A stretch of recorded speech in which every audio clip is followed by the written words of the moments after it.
Shri Gurubhyo Namaha. Guru Brahma, Guru Vishnu, Guru Devo Maheshwaraha. Guru Sakshat Parabrahma Tasmai Shri Gurave Namaha. Kalaye Sundarakaram Sadaika Priyadarshanam. Ajnana Nashakam Devam Sadgurum Muralidharam. Yasya Smarana Matrena Jikhvayam Vardate Swayam.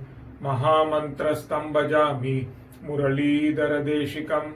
प्रेमामृतं यो मुरलीनिनादैः श्रीकृष्णरूपेण पुराववर्ष अद्यापि सोऽयं मुरलीधराख्यो पुष्णाति प्रेम्णा भुवनं सहर्षं कीर्तिते तु महामन्त्रे तत्राविर्भूय तत्क्षणं सुप्रसन्नो भवेद्यस्तं प्रेमिकवरदं भजे मुरलीमण्डितकरकमलं मुनिजनमोहनं व्यत्यस्तपादं वनमालाधारिणं प्रेम भक्त मंडल नित्य कीर्तितं प्रेमिकवरदम् आश्रयेऽहं नाम संकीर्तनं यस्य सर्व पाप प्रणाशनं प्रणामो दुःख शमनः तं नमामि हरिं परं हरे राम राम राम हरे हरे हरे कृष्ण कृष्ण कृष्ण हरे हरे हरे राम राम राम हरे हरे हरे कृष्ण कृष्ण कृष्ण हरे हरे हरे राम राम राम हरे हरे हरे कृष्ण कृष्ण कृष्ण हरे हरे सद्गुरुनाथ महाराज की जय. Greetings friends. I begin this session of Answers and Beyond by offering my prostrations at the holy feet of Guru Maharaj and Bhagwan, by whose grace I've been blessed with this opportunity to do satsang. I thank every one of you for joining this satsang, and I also wish to express my very special thank you to our Global Organization for Divinity Australia group for organizing this, for making all of this happen. The question that we will take up today is from this list that I have received from friends in Australia. This is from a friend in Sydney. A very relevant question to the context that we find ourselves today across the world with this coronavirus situation. This is how the question goes.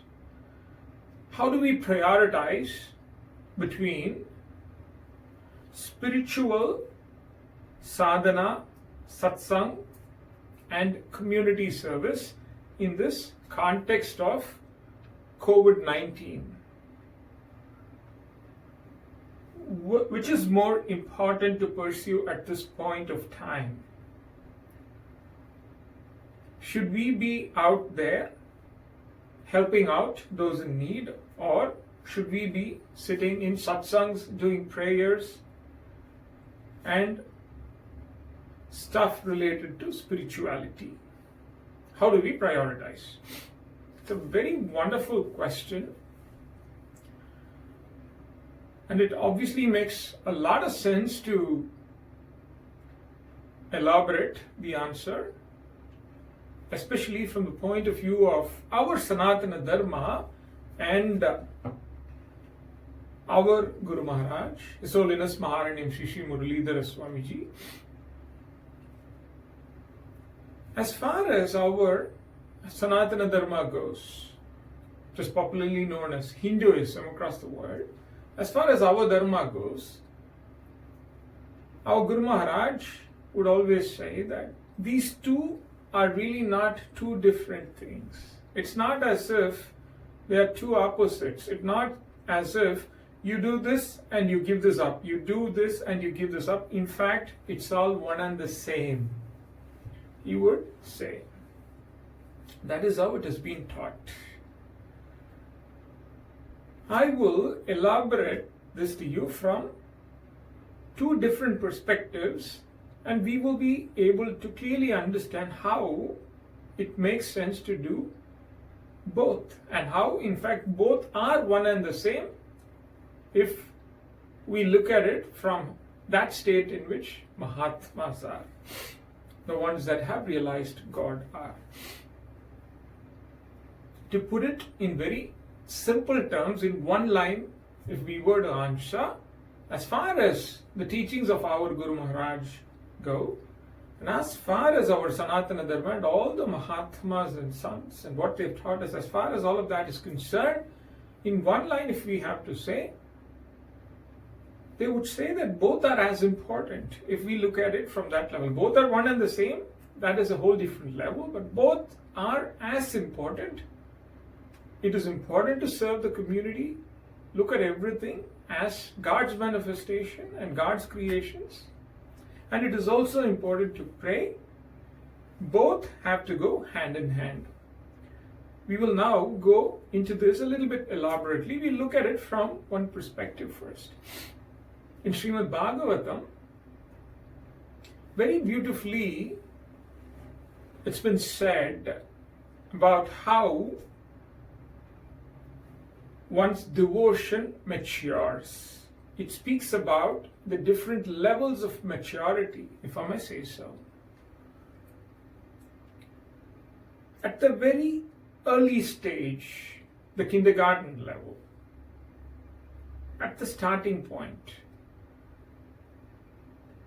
how do I look at all of this? I have an altar at home, or I have a puja room, or I go to a temple every morning where there is a shrine and there is Bhagwan. On my altar, I have the portrait of Bhagwan or the portrait of my Guru. How do I conduct myself in that situation? Before I go there, I take a shower, I cleanse my body. I go there with a certain sense of seriousness. I go there with that sense of respect and reverence. I maintain the place like that. Even if the rest of my house, if I've not kept it in that sort of an order, at least my altar, I make sure that it's in a certain order.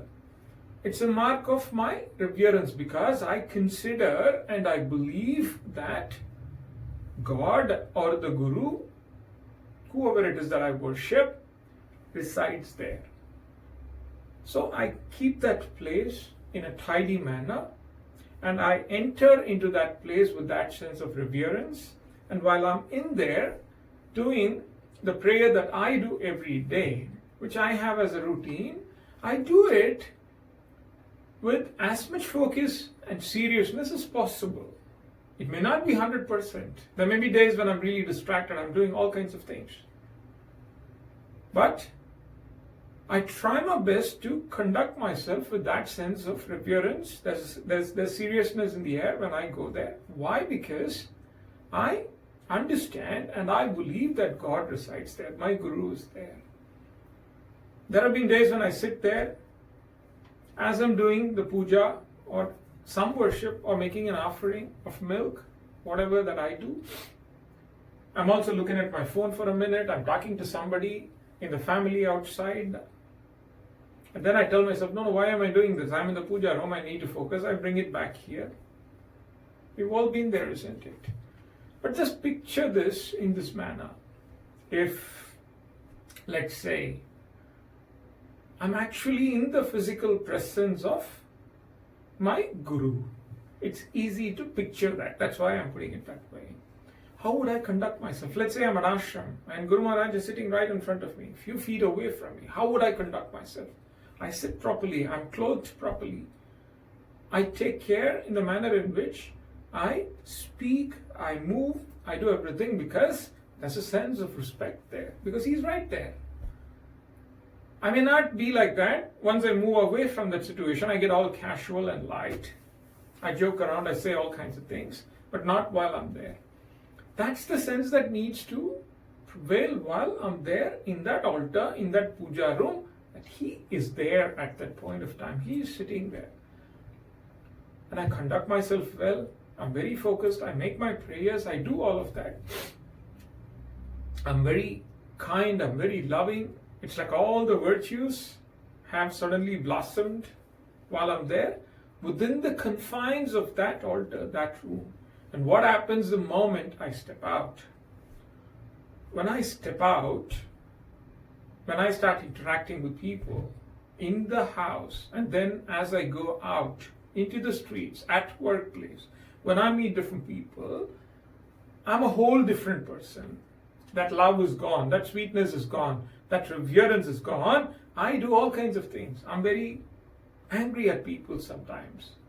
I'm not even going to go into whether that's justified or not. That's not the scope of this discussion. I hope we understand that. But I'm a very different person as opposed to the person that was when I went, say, to that temple or to that altar.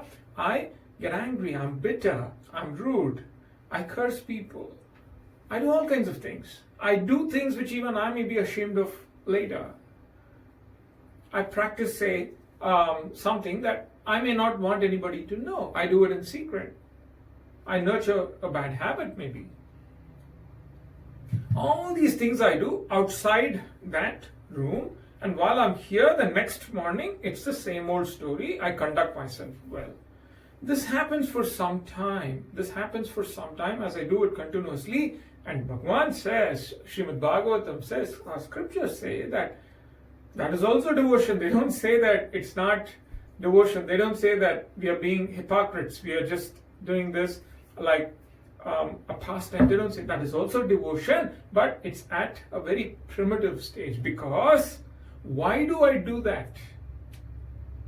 Why do I behave like two different personalities or multiple personalities? It's because I, for some reason, believe, or it's ingrained into me in that state, that the God or Guru are merely there in that room. It's like I've drawn a line, a Lakshman Rekha, a border. That's where it stops. He can't see what happens outside of that. He can't hear what happens outside of that. That's how I truly believe, because when I'm in there, I'm all serious, but the moment I get out, I do all kinds of things. Because I believe that he can't see, he can't hear. He's really not a witness to all those things that's happening outside the room. So I have confined him to that room. I have confined God to that room. That is devotion, but it's the very first step, it says. And then as I'm doing this, for a long, long time, it's important to do that. Guru Maharaj would underline. That's really what I'm trying to reiterate. It's not as if this is not important. Because the cleansing has to happen within. I'm carrying so much of karma from so many births that it's all blinding me, and I live with this belief that God is in that room, and outside I get to be my own self. I get to do whatever I want.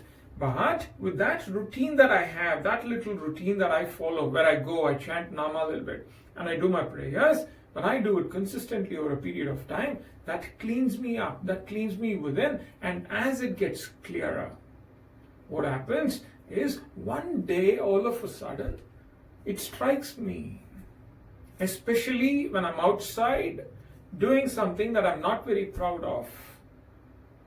Suddenly I hear this voice from within. It pricks me like a thorn. Why am I like this? Every morning when I'm in the puja room, I'm a whole different person. Why am I like this? Does this mean that my Guru or God cannot see me while I'm doing this?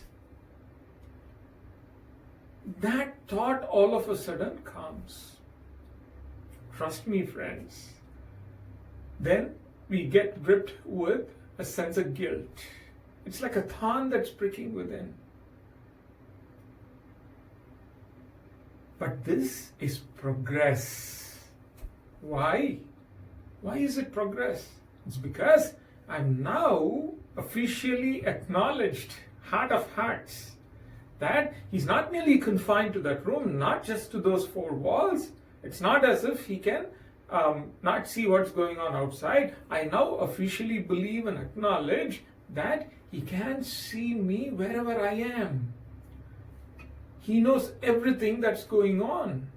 It's like this camera that's 24/7, that's recording all the time. It's very unbiased. I cannot run away from it. It's because that thought is ingrained into me at that point of time. I begin to feel guilty. I begin to feel that prick within, especially when I do something that he would not approve of. I know it very well. Nobody needs to tell me that. Nobody needs to tell us that. We all know it. I understand that he's everywhere. When I am rude to another person, it now strikes me that after all, that person is also a creation of God, as I am. When I look at somebody in suffering, my heart goes out because that is also a creation of God.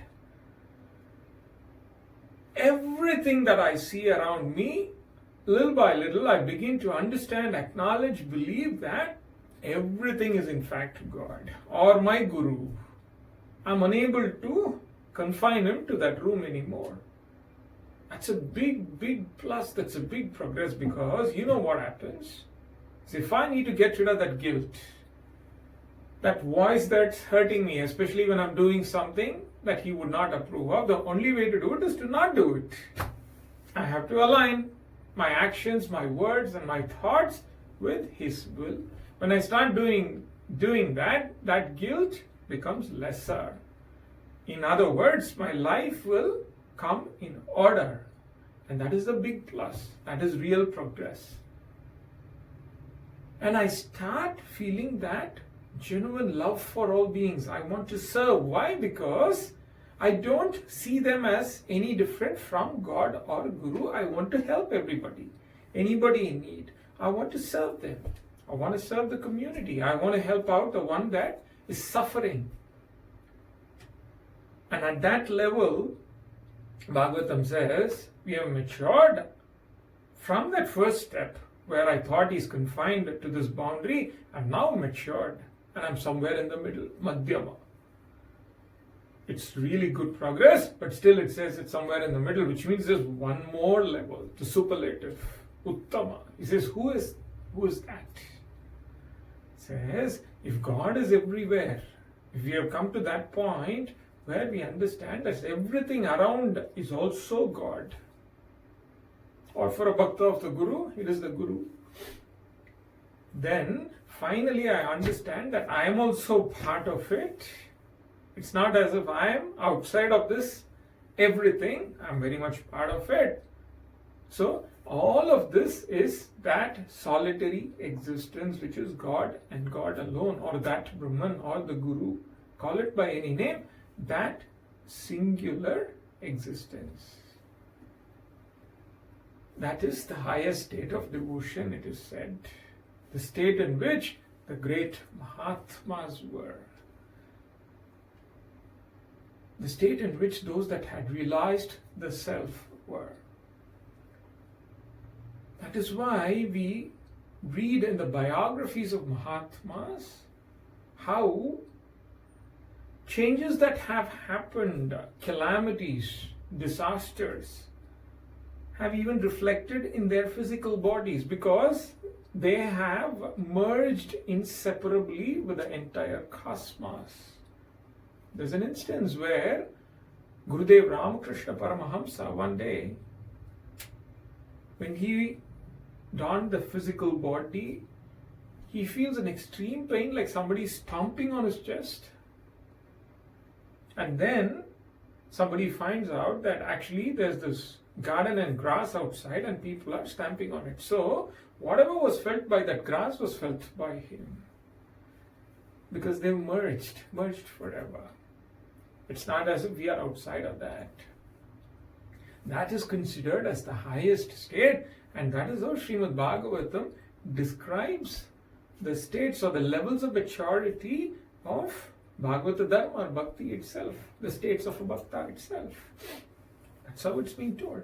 So, community service and spiritual sadhana or satsang, they are really not two different things. It's not as if they are opposites. That's really the point that I'm trying to make. That's exactly what Guru Maharaj would say also. To be able to see everything as at this level where I have not reached that state, that highest state, at least to be able to understand that after all, everything is God, God's creation, or for me personally, it's all an extension of my Guru, nothing else. When I'm able to believe in that, naturally, love and that wish to serve all comes in on its own, because that truly is the service to the Guru. That truly is worship. That truly is seva to Bhagwan. In fact, as far as even our policy goes of Global Organization for Divinity, we always say humanity and divinity are inseparable. That is the motto that Guru Maharaj has blessed us. We don't see these two as two separate things. To be able to serve and to also see that as the greatest form of worship is really what Guru Maharaj has taught us. And in this time, for our own little effort, whatever we've been able to do, little steps, great people are doing great things across the world. We salute the COVID warriors, the healthcare professionals, the first responders, the volunteers, the nurses, the sanitary workers, and everybody that have put themselves in the front line in order to ensure that we are safe. We salute all of them. Global Organization for Divinity salutes all of them. And in our own tiny little way, inspired by Guru Maharaj, everywhere in India, across the world, wherever we have a presence, our friends have in some way or the other involved themselves in actual community service.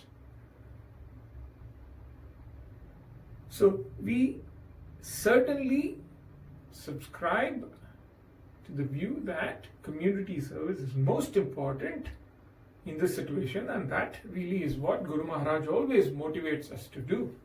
No two thoughts about that. Since the question was such, I had to tell you, how do we prioritize? We have to do both community service and spiritual sadhana. Because while I say this, I also wish to underline that it is very important to make prayers as well. Satsangs, prayers, the nama that we chant is also as important. How does it work? Just for the sake of our understanding, if we were to look at this as a mechanism, that's not how we are ideally supposed to look at devotion or prayers, but just for the sake of somebody like myself who likes to analyze everything, I need to understand this as a mechanism. I will tell you based on an incident that happened once. Many years ago, those were times when there was no rain for quite some time. It was peak summer and there was generally a drought everywhere, water scarcity.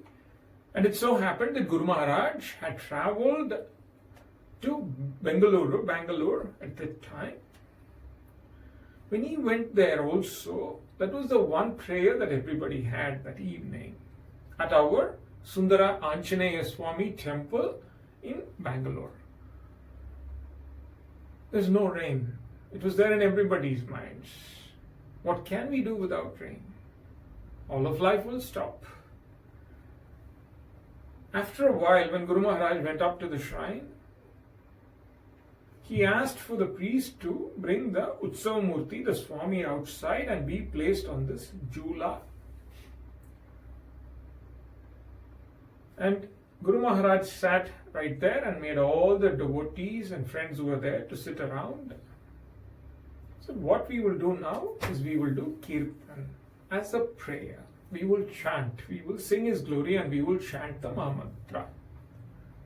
And we will sing His praise. This is what Guru Maharaj told, and for a good 2 hours, there was non-stop kirtan. Guru Maharaj led it himself. There was so much of a vibe. And the 2 hours went like 2 seconds.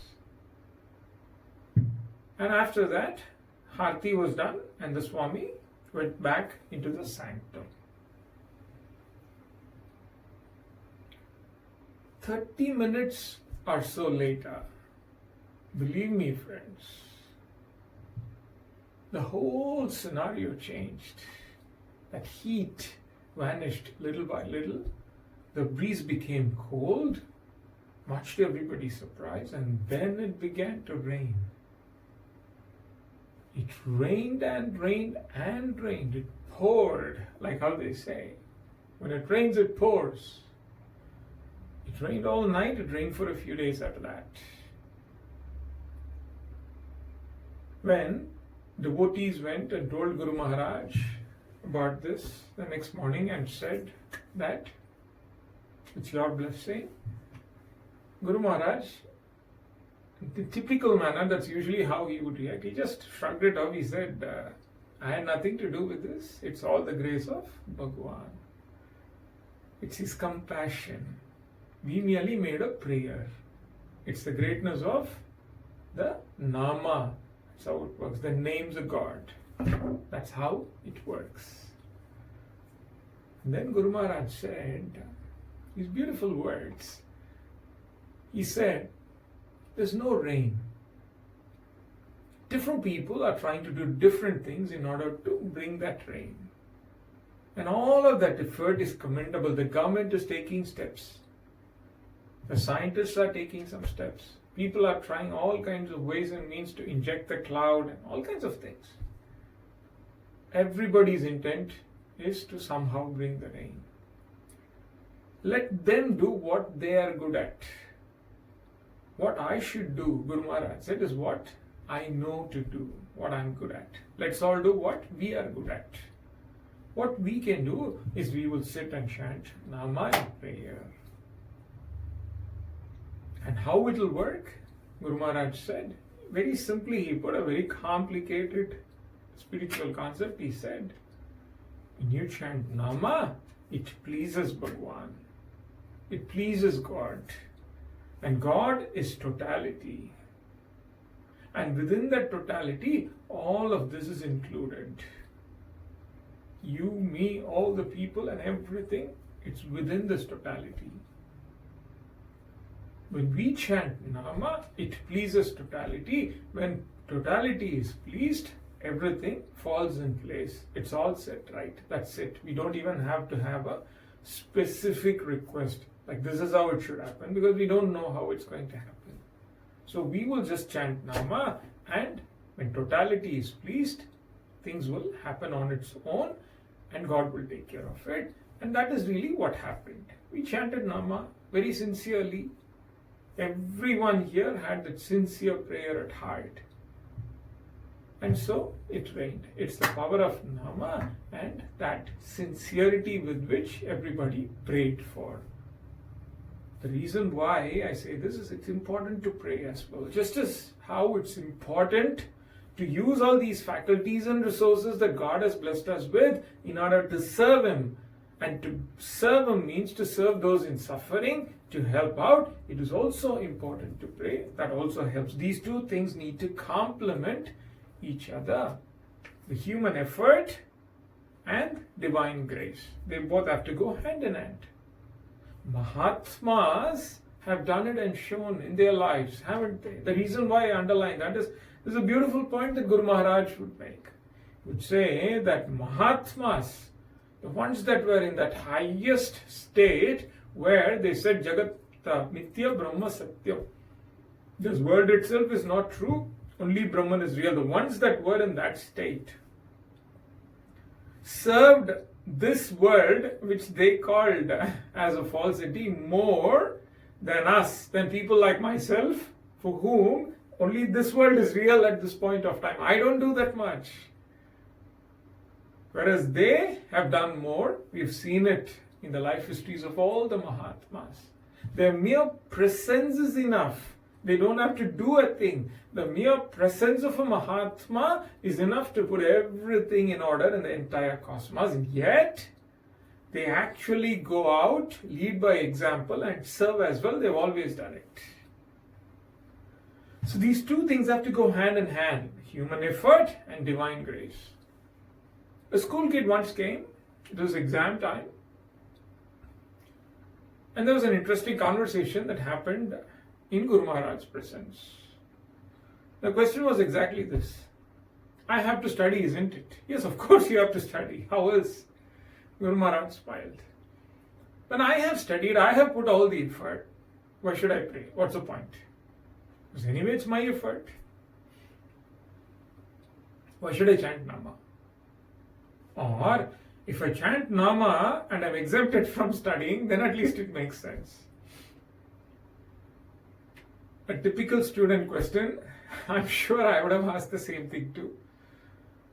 Either this or that. Why should I do both? Guru Maharaj said, let's say there was a farmer, he owned a plot of land. He did nothing. He did not work, he did not plow the fields, he did not get the soil ready, he did not sow the seeds, he did nothing. He kept saying that if it has to happen by the grace of God, it'll happen. As though he is this great Bhakta in total surrender, he used to say. It so happened, it rained. The one that had the neighboring field had a good crop. Why? Because he had already plowed the field, sowed the seeds, and it was all ready. Whereas in his plot of land, nothing happened. It was just filled with water. It was soggy. The clouds did not fail, but he did not work. His effort was not there. So nothing happened, no crop. Let's take a contrasting picture. A man does all the work. He plows the field, he sows the seeds, he does everything properly. The fences are there, he makes sure the pests don't come. But it did not rain at all. There would be no crop as well, because without rain, all of this effort would go waste too. In other words, it has to rain and I have to do my bit as well. I have to do my work as well, and these two things have to happen hand in hand simultaneously. When both these happen, then I get the crop. Human effort plus divine grace gives the yield, the result, the answer to the prayer. Both have to happen. Of course, the effort also happens by His grace. That's a whole different story. It happens because it's He who has blessed me with all these faculties to put the effort.